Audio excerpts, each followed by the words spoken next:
La Bible quotidien. Une série de réflexions quotidiennes centrées sur la parole de Dieu. Que ce livre de la loi ne s'éloigne point de ta bouche. Médite-le jour et nuit pour agir fidèlement selon tout ce qui y est écrit. Car c'est alors que tu auras du succès dans tes entreprises. C'est alors que tu réussiras. Josué chapitre 1, verset 8.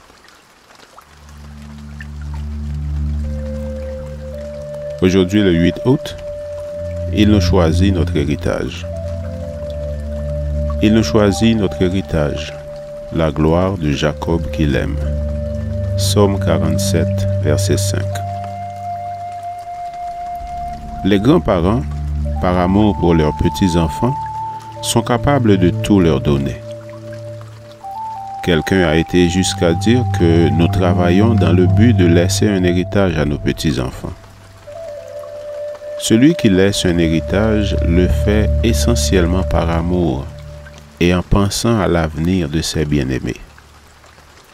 On n'a pas travaillé pour l'héritage qu'on reçoit.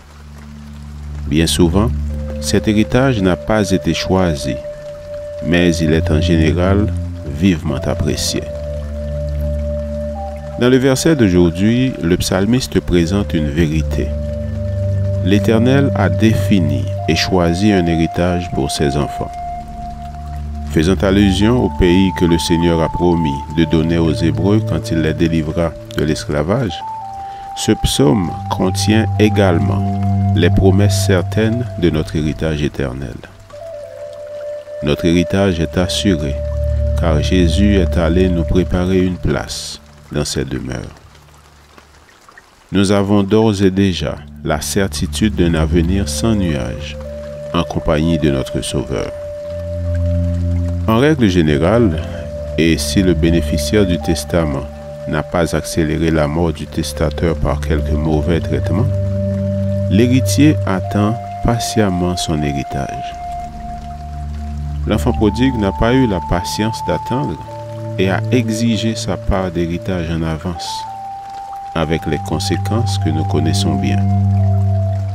La patience et le maintien d'une bonne relation sont les secrets indispensables pour jouir d'un héritage. Si les héritiers sont nombreux, il est presque certain qu'ils ne seront pas tous satisfaits de leur lot, ce qui peut donner lieu à des disputes amères et persistantes entre eux.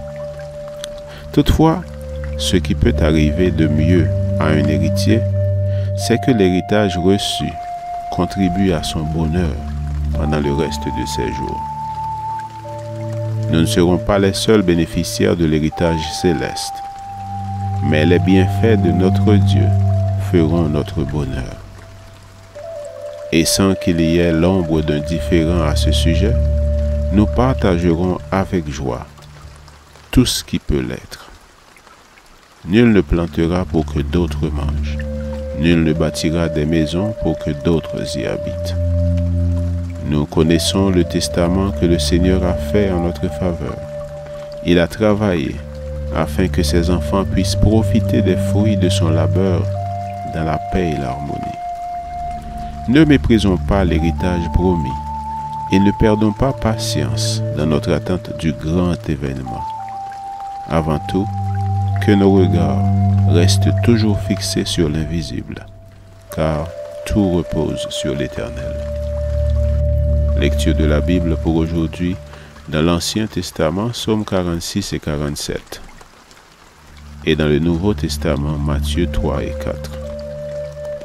Merci d'avoir écouté. Je vous souhaite de passer une excellente journée avec Jésus. À la prochaine!